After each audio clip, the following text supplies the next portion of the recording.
Hello and welcome to Arcane's Gaming Through the Ages. I'm Arcane, obviously, um, and I've been focusing on consoles lately, and one of the consoles that came to mind was the NES. Possibly and virtually everybody knows what the NES is, but really, what it's entitled with the NES? Not necessarily the micro NES, but the original NES. So, with the NES, is basically this giant system, Nintendo Entertainment System, as you can obviously see. That's what it stands for. So, basically, it's a very simple machine. Um, as you can see, probably this is the little game where the game cartridge goes. I mean, they're humongous.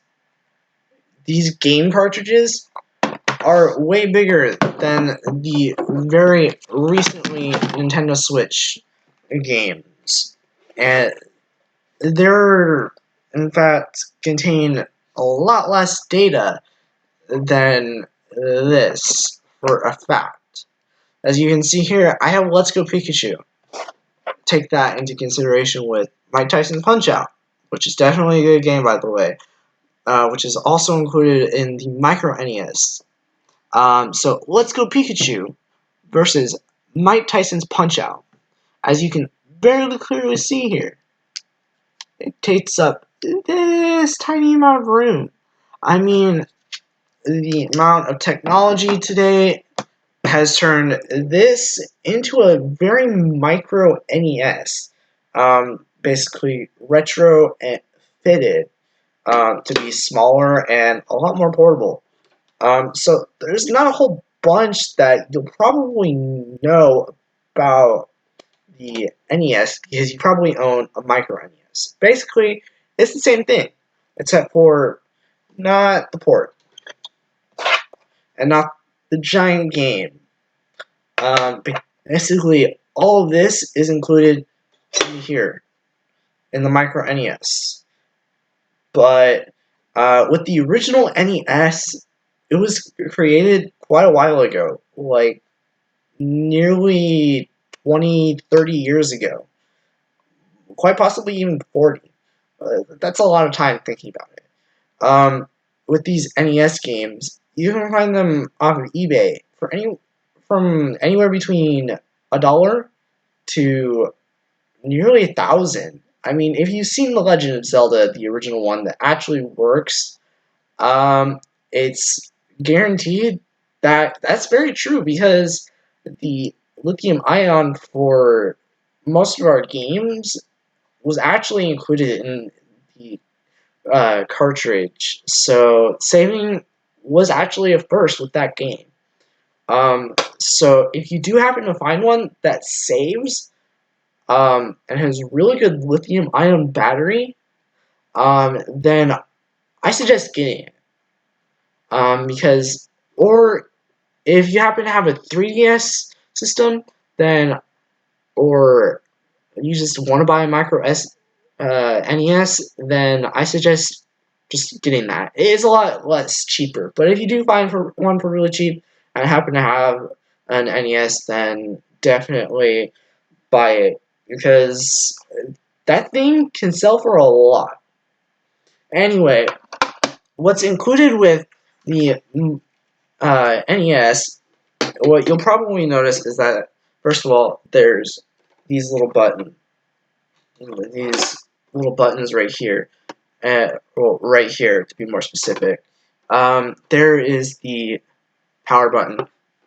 When plugged in, this little part right here will turn red. That's a good sign. But when now we move on to the reset button, it should be just right here. The reset button is definitely good, but at the same time bad because you risk basically losing a lot of things. Because the games were still really good, but also at the same time really bad. So getting those games to save was not even possible you have to beat something like Mike Tyson's Punch-Out in one sitting. Until Legend of Zelda came along, and then that basically redefined the whole gaming utopia thing that we know and love today. But now that you see this, probably you're thinking, okay, well, there's not much to it. Actually, there's a lot. This thing basically redefined the whole gaming thing, gaming empire. Now you'll notice that there's two of these little slots right here. That's for the uh, little tiny, or not really tiny, but they're the remote controls that are as big as my new Nintendo 2DS here. Basically, all it consisted of was an up, down, left, right, B, A, and a select start. And you're probably thinking that kind of sounds familiar. That's called the Konami code. Basically, it's up, up, down, down, left, right, B, A, select start. Now, if you didn't catch that, I'll probably go on through it in another video just specifically for that. So anyway, now when you have this little stuff in the back, you're probably thinking, alright, probably just stuff to connect it. Well, you are right. You'll notice that there's a little things, unlike back then, where these little AV outputs, or however you'd like to call them, where you just plug them in. Now, there's three, so the red and the blue, if you plug them in to the side, just matching the color. Of course, if you're colorblind, it should be pretty easy. Even then, just plug them into here. You're welcome to take part. I've seen some pretty cool projects with the NES, and I'm sure if you look it up on YouTube, there's some pretty cool things that you'll find. Now, if you plug it in, it should have it. And next, what should be included is this jumbo, this pretty jumbo AC adapter. Now you're probably thinking, that is pretty big for a pretty big console compared to stuff like this, the 3DS. But it's roughly about the same size as the Nintendo Switch. So now we take this little thing right here, we just plug it in to the little slot that match it there. So the bigger one just goes on wherever I last saw it, here. The tiny one goes here, and then the big one, you don't really necessarily need to put it in just yet. But yeah, if you'll notice that this thing has batteries in it, whatnot, on the bottom of it, but you shouldn't probably mess with it. Anyway, now that you have that, make sure to plug this in before you turn it on. If you don't plug this in and these AV outputs, then it's not really much of a game. It's basically a game without power. What's the point of it besides fidgeting with the controllers? So anyway, as you'll notice, that if you plug these in, then it works. So obviously, the next thing you need to do is have the game. Games are like this big, so you'll definitely, yeah, as you can see, they're about the size of my face, which is pretty big. Then you want to take it, and then just plug in the controllers into these. It should say 1 and 2 above it. If you look very, very closely, yeah, 1 and 2. 1 means one player, 2 means the second player. So you can have a total of 2 people. There are little tiny things here and there to like amp up your game, that allow for 4 players, but they cost like an additional 20. So now you want to take your game and just put it in. Make sure. Oops. Yeah, definitely don't do that, because Butterfingers normally end up breaking things.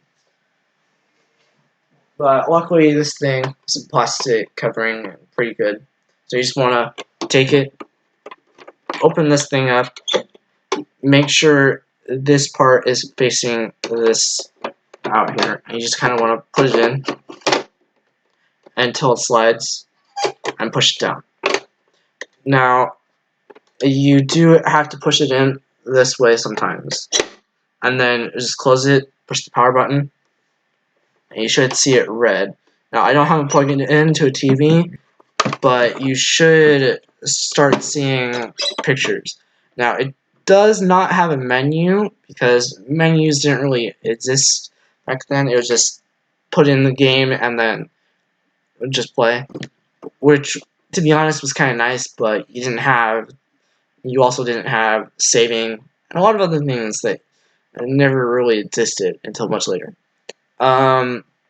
But yeah, then plug in all the stuff that from the NES, and you're good. Cool. There are definitely tips and tricks to doing other things, so you'll definitely want to check out my other videos. And basically, now that you're done with that, plug everything in, and you should be good. So thank you so much for watching, and any more questions, just put it in the chat. I'll try and answer them to the best of my ability. If not, you can look up other YouTube videos. Just make sure to hit the like button and subscribe. And thank you for doing that.